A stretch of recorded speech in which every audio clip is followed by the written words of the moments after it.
Hello लोगोफोर खुलुमबाय आरो नोंथांमोनखौ बयखौबो गिबियावनो एबाउट बड' सेलिब्रिटिस यूट्यूब चेनेलावहाय बरायग्रोनानै लाग्रोनाय जाबाय लोगोफोर। ओमफ्राय लोगोफोर नोंथांमोना भिडिअनि टाइटेल आरो थाम्बनेलखौ नायनानै सानदों जानो हागौ बिबेक गयारी बिथाङा फुजा मोसाहारी बिथांखौ खुदुमादों नामा एबा फुजा मोसाहारी बिथाङा रागा जोंमादों नामा होनना।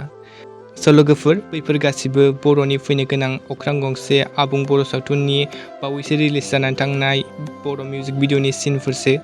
स' लोगोफोर बे मिउजिक भिडिअनि टाइटेलानो जादों सिरि सिरि, जेरावहाय जों फाव खालामनाय नुनो मोन्दों बिबेक गयारी बिथांजों लोगोसे फुजा मोसाहारी बिथांखौ, आरो कनसेप्ट एन्ड डाइरेक्सनखौ होदों प्रबिन मैथा बर' बिथां, डिअपि एन्ड एडिटिंखौ खालामदों पेटारसन ब्रह्म बिथां, मेथाइखौ रोजाबदों उत्तम आरो नितामनि बिथां, लिरिक्सखौ होदों फेदेरसन दैमारी बिथां, मिउजिकआ जाहैबाय सोरांसा बसुमतारी आरो प्रडिउसारा जाहैबाय जोंसार बसुमतारी। ओमफ्राय लोगोफोर बे मुभिनि प्रडिउसारा जादों उदिप बसुमतारी।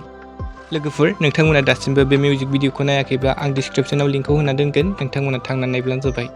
लोगोफोर जोंबो फैनो गोनां अख्रां गंसे आबुं बर' सावथुनखौ नुनो मोनगोन साल्टे फिल्म प्रडाक्शन बेनारनि आन्डारावहाय।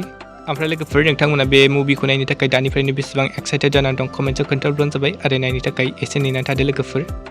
स' लोगोफोर दिनैनि सर्ट आपडेटआ बेनोमोन। नोंथांमोना भिडिअखौ नायना मोजां मोनदोंब्ला लाइक खालामबानो जाबाय आरो सोरबाफोर चेनेलाव गोदानै फैदोंब्ला साबस्क्राइब खालामना होबानो जाबाय। बेबादिनो गोदान मिउजिक भिडिअ आरो बड' सेलिब्रिटिसफोरनि लाइफस्टाइलनि बागै मोनथिबाय थानो थाखाय। स' लोगोफोर गोजोन्थों एन्ड थेंक्स फर वाचिं।